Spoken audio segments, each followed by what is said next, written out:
Good morning, students. Welcome to your GK class. Hope you all are fit and fine. Today we will going to do our next chapter, that is chapter number 15, analogies. Analogies means जो हम तुक मिलाते हैं, means आपको नीचे कुछ relations given हैं, किसी चीज़ का किसी चीज़ से रिलेशन गिवन है और उसी रिलेशन के हिसाब से आपको नेक्स्ट जो चीज़ पूछी गई है उसका रिलेशन बताना है. जैसे फॉर एग्जांपल आपको मैं बताती हूँ कि गिलास और पानी का क्या रिलेशन है. एक गिलास है और पानी का क्या रिलेशन है कि आप गिलास के अंदर पानी डाल के पीते हो, या हम ऐसे कह सकते हैं कि हम पानी गिलास में पीते हैं. ठीक है. सिमिलरली अगर मैं आपको बोलूं कि कप का किससे रिलेशन होगा, वही रिलेशन बताना है जो गिलास का पानी से है. तो कप का वही रिलेशन किससे होगा? चाय से, यानी कि टी से, क्योंकि कप के अंदर हम चाय पीते हैं. ठीक है. तो इसी तरीके से आपको ये नीचे गिवन रिलेशंस बताने हैं. जैसे फर्स्ट है आपका a car is to driver. जो कार और ड्राइवर का रिलेशन है वही आपको बताना है. एन एरोप्लेन इज टू, तो एरोप्लेन का किससे रिलेशन है? अब कार और ड्राइवर का क्या रिलेशन होता है कि ड्राइवर जो है कार ड्राइव करता है, चलाता है. तो इसी तरीके से एरोप्लेन कौन चलाता है? एरोप्लेन चलाता है पायलट. तो हम यहां पर लिख देंगे pilot. Next is a dog is to bark as a cat is to. जैसे डॉग बार्क होता है भौंकना, तो जैसे डॉग जो होता है वो भौंकता है, तो कैट क्या करती है? Cat is to mew. Cat की साउंड को हम म्यू कहते हैं. Cat is to mew. Next is third a bird is to sky as a crocodile is to. जिस तरीके से बर्ड और स्काई का रिलेशन है, तो क्रोकोडाइल का रिलेशन किसके साथ है? कि बर्ड आसमान में उड़ती है, bird flies in the sky. ठीक है. तो क्रोकोडाइल किस में रहता है? क्रोकोडाइल रहता है वाटर में. तो हम यहां पर लिखेंगे water. Okay. Next number 4 sky is to blue. जो स्काई और ब्लू का रिलेशन है, क्या रिलेशन है? कि स्काई जो है ब्लू कलर का होता है. तो वही रिलेशन आपको बताना है ग्रास का किससे होगा? ग्रास का colour green. We will write here green. Next, number 5, paper is to tree. Paper और ट्री का क्या रिलेशन होता है? आपको पता है हमें पेपर कहाँ से मिलता है? पेपर ट्री से ही बनाया जाता है. तो जो हमें पेपर मिलता है वो ट्री से मिलता है. तो वही रिलेशन आपको बताना है मीट का किससे है, यानी कि मीट हमें किससे मिलता है? मीट हमें मिलता है एनिमल से. तो we will write animal here. Animals. Next cow is to milk. जो काउ और मिल्क का रिलेशन है वही रिलेशन हैन और किसका है? एग का.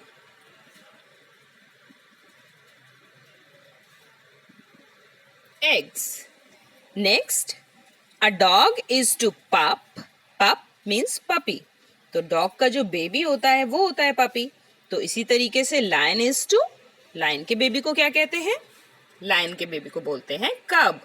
CUB, cub. Next a lemon is to yellow. अगर लेमन येलो कलर का होता है तो an orange is to, orange किस कलर का होता है? ऑरेंज का कलर भी ऑरेंज ही होता है. तो we will write here orange. ORANGE.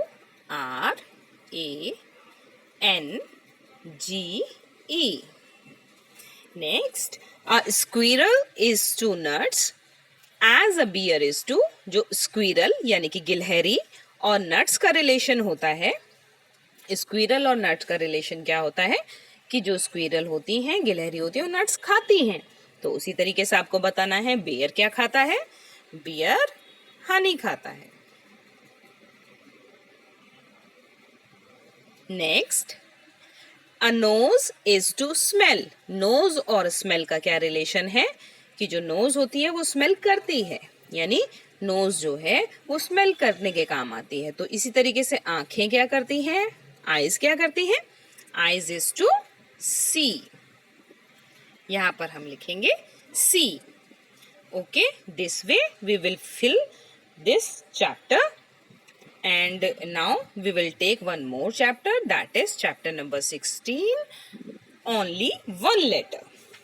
इसमें आपको क्या करना है? Change one letter in each of the given word to get a word related to the sky or land. आपको इन्हीं नीचे जो दिए हुए हैं वर्ड्स, इनमें से आपको एक लेटर चेंज करना है जो, ताकि वो कोई ऐसा वर्ड बन जाए जो या तो आसमान से रिलेटेड है या हमारी जमीन से रिलेटेड है, ऐसा कोई वर्ड बन जाए. तो आप देख रहे हैं फर्स्ट वर्ड इज रेनको. रेनको तो कुछ भी नहीं होता है, तो अगर हम इस सी को बी बना देंगे तो ये बन जाएगा आपका रेनबो.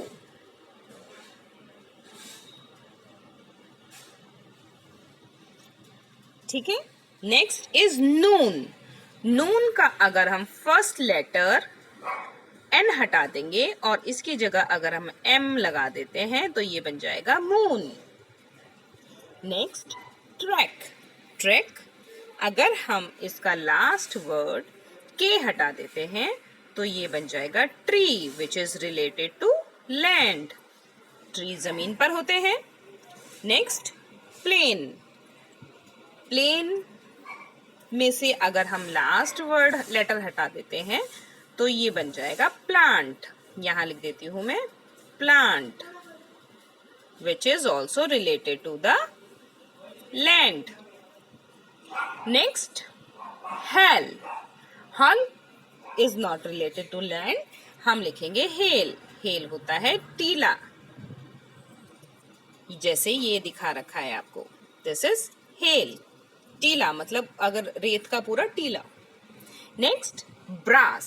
ब्रास का अगर हम बी हटाते तो ये बन जाएगा ग्रास, जो कि हमारी जमीन पर होती है. जिंगल. जिंगल का अगर हम ये यू हटाते, आई हटाते तो हम यहां लिख सकते हैं जंगल. मैं अभी इसको इरेज कर रही हूं क्योंकि नीचे लिखने में दिक्कत हो रही है. नेक्स्ट आपका आता है लिवर. लिवर का अगर हम आर एल हटा दें और आर लगा दें तो ये हो जाएगा river, which is related to land. Sea. ये इस सी का मतलब है देखना. तो देखना तो ना आसमान से रिलेटेड है ना जमीन से, तो अगर हम ये लास्ट वाला ई लेटर हटाकर एस ई ए कर दें तो ये हो जाएगा सी, यानी कि समुद्र, which is related to land. अलाउड. अलाउड का अगर हम सी हटा के ए हटा दें और लिख दें सी तो ये बन जाएगा cloud, which is related to sky. इसका अगर हम सी हटाकर आर लगा दें तो ये बन जाएगा rock, which is related to land. स्टो. अगर इसका टी हटाकर एन लगा दें तो it will become snow, which is related to sky. आसमान से गिरती है स्नो. स्टार्ट. अगर ये लास्ट वाला टी हटाकर हम यहाँ पर लिख दें एस तो ये बन जाएगा stars, which is related to sky. It's अगर इसमें से हम पेन में से पी हटाकर आर बना दें तो ये हमारा बन जाएगा rain, which is related to sky. Decent. इस decent को हम हटाकर n हटाकर r लगा देते हैं तो ये बन जाएगा desert, which is related to land. तो इस तरीके से आप ये वाली एक्सरसाइज भी अपनी फिल करेंगे. And today there is no worksheet today, तो आपको सिर्फ ये अपनी बुक में ही करने हैं chapter number 15 and 16. See you next time, next week in the same class. Till then, take care. Bye bye.